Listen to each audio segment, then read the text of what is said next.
Wherever you go, whatever you do, throw a little at it. Omax, Vest and Briefs. சென்னையில் கல்லூரி மாணவர் car ஏற்றி கொலை செய்யப்பட்ட வழக்கில் திமுக நிர்வாகியின் பேரனுக்கு நிபந்தனை ஜாமீன் வழங்கப்பட்டு இருக்கிறது. நிதின் சாய் என்ற மாணவரை கார் ஏற்றி கொலை செய்ததாக திமுக நிர்வாகி பேரன் சந்துரு கைது செய்யப்பட்டு சிறையில் அடைக்கப்பட்டார்.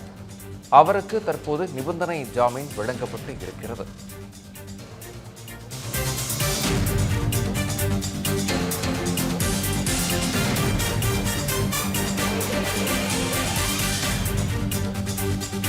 இரண்டு முறை ஜாமீன் மனுக்கள் தள்ளுபடி செய்யப்பட்ட நிலையில் தற்போது நிபந்தனை ஜாமீன் வழங்கி உத்தரவு பிறப்பிக்கப்பட்டு இருக்கிறது. மனுதாரர் கல்லூரி மாணவர் என்பதாலும் 41 நாட்கள் சிறைகள் இருந்ததாலும் ஜாமீன் வழங்குகிறோம் என நீதிமன்றம் தரப்பிலிருந்து தெரிவிக்கப்பட்டு இருக்கிறது.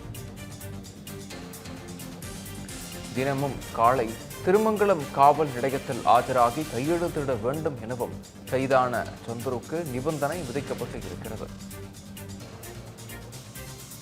இதுகுறித்த கூடுதல் விவரங்களை வழங்குவதற்காக இணைகிறார் எமது செய்தியாளர் செந்தில்குட்டி. செந்தில்குட்டி, விவரங்கள். காதல் விவகாரத்தில் ஏற்பட்ட மோதலில் சென்னை அயனாவரம் முத்தம்மன் கோயிலைச் சேர்ந்த கல்லூரி மாணவர் நிதின் சாய் என்பவரை கார் ஏற்றி கொலை செய்ததாக திருமங்கலம் காவல் நிலையத்துல பதிவு செய்யப்பட்ட வழக்குல திமுக நிர்வாகி தனசேகரனுடைய பேரன் சந்துரு சரணடைந்திருந்தார். கைது செய்யப்பட்ட அவர் சிறையில் அடைக்கப்பட்டு தற்போது ஜாமீன் மனுவும் சென்னை முதன்மை அமர்வு நீதிமன்றத்துல தாக்கல் செய்தார். இந்த மனு சென்னை முதன்மை அமர்வு நீதிமன்ற நீதிபதி கார்த்திகேயன் முன்பாக விசாரணைக்கு வந்தது. அப்போது காவல்துறை தரப்புல ஜாமீன் வழங்க எதிர்ப்பு தெரிவிக்கப்பட்டு வழக்கு விசாரணை ஆரம்பகட்ட நிலையில் இருப்பதால் ஜாமீன் வழங்கக்கூடாது, சாட்சிகளை குலைக்கக்கூடிய வாய்ப்பு இருக்கிறது என்ற அடிப்படையில் ஜாமீன் வழங்க காவல்துறை தரப்புல எதிர்ப்பு தெரிவிக்கப்பட்டது.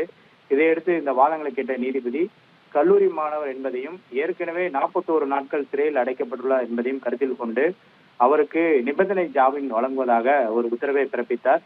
10,000 ரூபாய்க்கான சொந்த ஜாமீனும் அதே தொகைக்கான 2 நபர் ஜாமீனும் செலுத்த வேண்டும் என்றும் மறு உத்தரவு பிறப்பிக்கும் வரை தினமும் காலையில் 10 மணிக்கு திருமங்கலம் காவல் நிலையத்தில் நேரில் ஆஜராகி கையெழுத்திட வேண்டும் என்றும் இந்த வழக்குல வேறு எங்கும் தலைமறைவாக கூடாது, சாட்சிகளை கலைக்கக்கூடாது என்ற நிபந்தனைகளை விதித்து தற்போது அந்த வழக்குல நிபந்தனை ஜாமீன் விதித்து ஒரு உத்தரவு பிறப்பிக்கப்பட்டிருக்கிறது.